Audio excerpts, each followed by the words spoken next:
আসসালামু আলাইকুম। আজকে আমি ভিডিওটি শুরু করলাম দুপুর থেকে।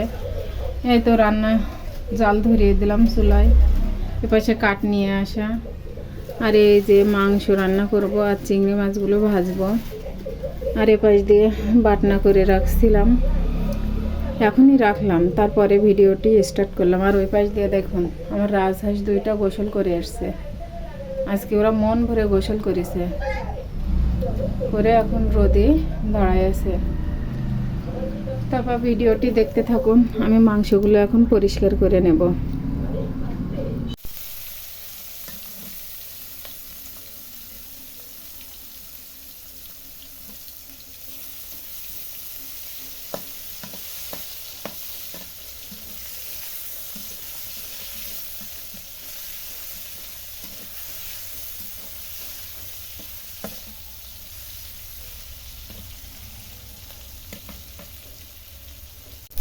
চিংড়ি মাছগুলো লবণ হলুদ দিয়ে ভেজে নিচ্ছি।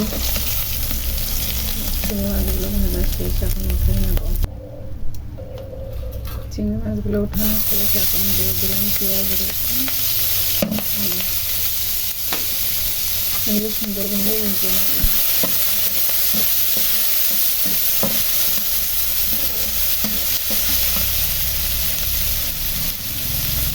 তো এই পাশ দিয়ে মুড়ি মাখাচ্ছি, আনামের খুব ক্ষুধা লাগছে, রান্না করা তো এখনো হয়নি। একটু ঝালমুড়ের মশলা দিলাম, আর এখন দেবো চানাচুর। এখানে চানাচুর দেওয়া শেষ। দেখেন বান্দরগিরি কাকে বলে, লাফাচ্ছে।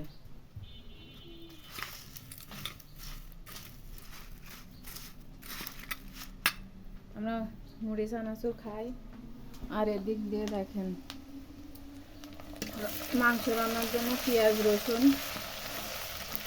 ভেজে নিচ্ছি।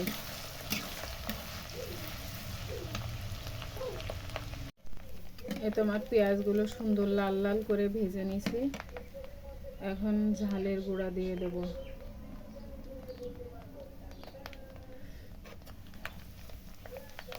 আমার কাছে একটু পেঁয়াজগুলো বেশি ভাজা হলে মাংস মনে হয় কি সুন্দর দেখা যায়।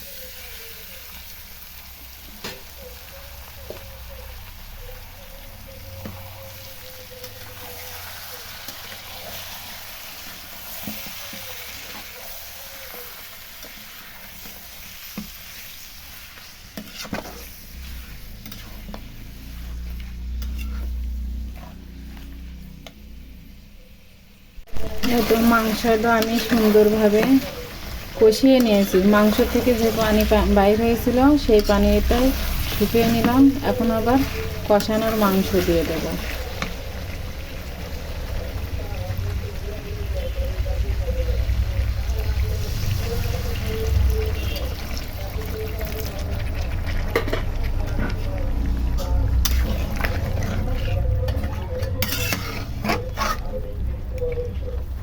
আর এপাশ দিয়ে ভাতও হওয়ার পথে।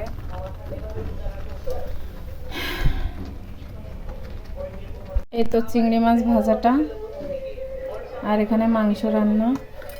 মাংস একটু পাতলা পাতলা ঝোল রাখছি, কারণ শীতের সময় জাল দেওয়া লাগে এজন্য। আর এই তো ভাত বেড়ে নেওয়া শেষ, এখন খাওয়া দাওয়া করব। ভিডিওটি যদি ভালো লাগে আপনারা লাইক কমেন্ট শেয়ার করবেন এবং সাবস্ক্রাইব করবেন, আমাদের পাশে থাকবেন। আল্লাহ হাফেজ।